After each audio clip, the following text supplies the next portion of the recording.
Imagine logging into your AWS account and seeing access denied. All your work, your servers, your projects, locked. And it all happened because of one tiny IAM mistake. Today, I am going to show you exactly what I did wrong and how you can avoid ever losing access to your own AWS account. Stick around, because this is a story you don't want to live through yourself. Welcome to Cloud in Real Life, where we make cloud simple, human, and relatable. No jargon, no stress, just honest tips from real experiences to help you learn AWS the right way. If you're new here, make sure you hit that subscribe button so you don't miss out on more practical cloud advice. So here's what happened. It was a typical Tuesday afternoon, and I was deep into experimenting with IAM policies. I was trying to tighten security, be a good cloud citizen, you know? I was creating a new policy for a test user, and I thought I was being really careful, double-checking every line. But I made one small, almost invisible mistake in the JSON policy document.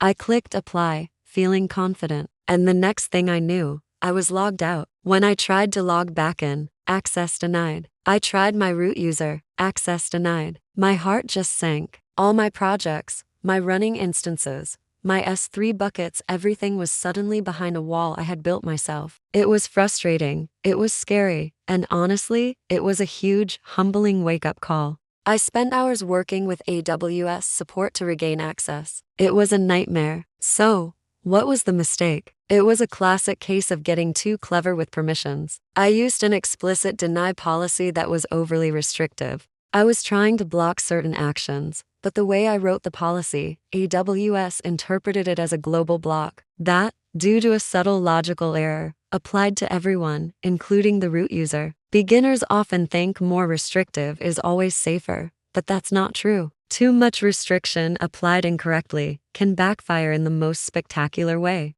The console literally locked me out based on my own command. It did exactly what I told it to. I just told it the wrong thing. That stressful experience taught me some invaluable lessons. Lesson number 1, and this is non-negotiable. Always have a backup access plan for your root account. Before you do anything else in a new account, enable multi-factor authentication. Use a physical MFA device or a virtual one on your phone. Then, create access keys for your root user, print them out, and store them in a secure physical location, like a safe. This is your break glass in case of emergency key. It can save you from a total lockout. Lesson number 2 is to test your IAM policies carefully, but never on your production account. Set up a separate AWS account to serve as a sandbox. It's a safe space where you can experiment, make mistakes, and break things without any real-world consequences. Test every new policy there first. Once you're 100% confident it works exactly as intended,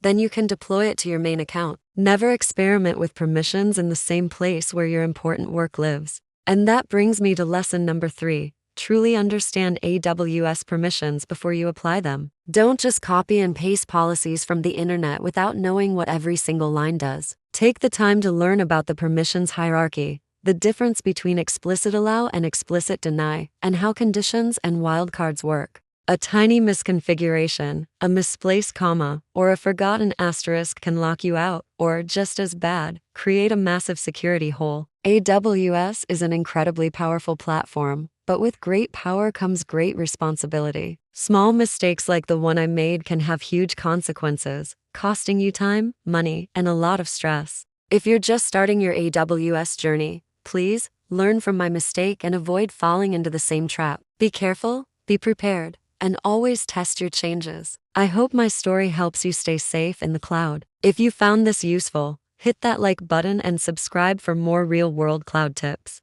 Now I want to hear from you. Drop a comment below. Have you ever been locked out of AWS or had a close call with an IAM policy? Let's share our stories and learn from each other. Thanks for watching, and I'll see you in the next video.